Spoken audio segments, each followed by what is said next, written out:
എന്നെ പോലെ മത്തി ഫാൻസ് ഉണ്ടെന്നുണ്ടെങ്കിൽ മസ്റ്റായിട്ടും ട്രൈ ചെയ്ത് നോക്കേണ്ട ഒരു ഐറ്റമാണ് കേട്ടോ ഇന്ന് കാണിക്കുന്നത്. നല്ല ടേസ്റ്റി ആയിട്ടുള്ള ഒരു മത്തി പൊരിച്ചതിൻ്റെ റെസിപ്പിയാണ് ഇന്ന് കാണിക്കുന്നത്.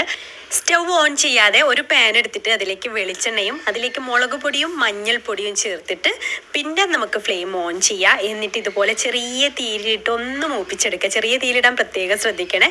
പിന്നെ അതിലേക്ക് വെളുത്തുള്ളി ചതച്ചത് ചേർത്തിട്ട് വീണ്ടും ഒന്ന് മൂപ്പിച്ചെടുക്കാം. പിന്നെ ചേർത്ത് കൊടുക്കേണ്ടത് ചെറിയുള്ളിയാണ്. എല്ലാത്തിൻ്റെയും കറക്റ്റ് മെഷർമെന്റ് ഞാൻ ക്യാപ്ഷനിൽ കൊടുക്കാം കേട്ടോ. അപ്പോൾ അതും ചേർത്തിട്ട് വീണ്ടും ഒന്ന് മൂപ്പിച്ചെടുക്കുക. പിന്നെ അതിലേക്ക് ഒരു 3 തണ്ട് കറിവേപ്പില ചേർത്ത് കൊടുക്കുന്നുണ്ട്.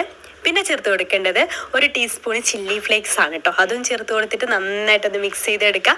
പിന്നെ ചെറിയൊരു ചെറുനാരങ്ങ വലുപ്പത്തിൽ പുളി പിഴിഞ്ഞ വെള്ളം കൂടെ ചേർത്ത് കൊടുക്കുന്നുണ്ട്. ആവശ്യത്തിനുള്ള ഉപ്പും ചേർത്ത് വീണ്ടും മിക്സ് ചെയ്തെടുക്കുക. എന്നിട്ട് ഇത് നിരത്തി അങ്ങ് വെച്ച് കൊടുക്കുക കേട്ടോ.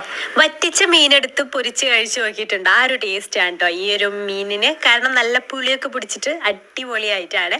അപ്പോൾ അത് ആ മീനൊക്കെ ഇതുപോലെ അങ്ങ് വെച്ച് കൊടുക്കുക. ഞാൻ 11 മീൻ, ഒരു മീഡിയം സൈസുള്ള 11 മീൻ എടുത്തിട്ടുണ്ട്. അപ്പോൾ ഒരു ഭാഗമായി വരുമ്പോൾ നമുക്ക് തിരിച്ചിട്ട് കൊടുക്കാം. എന്നിട്ട് വീണ്ടും ഒന്ന് തിരിച്ചിട്ട് കൊടുക്കുന്നുണ്ട് കേട്ടോ. നമുക്ക് ഈ ഒരു പുളിവെള്ളമൊക്കെ ഒന്ന് വറ്റി അതിലിങ്ങനെ വെള്ളമായിട്ട് വറ്റി ഡ്രൈ ആയിട്ട് വരണം. ലാസ്റ്റ് കുറച്ച് കറിവേപ്പില കൂടെ ഒന്ന് ഇട്ട് കൊടുക്കുന്നുണ്ട്.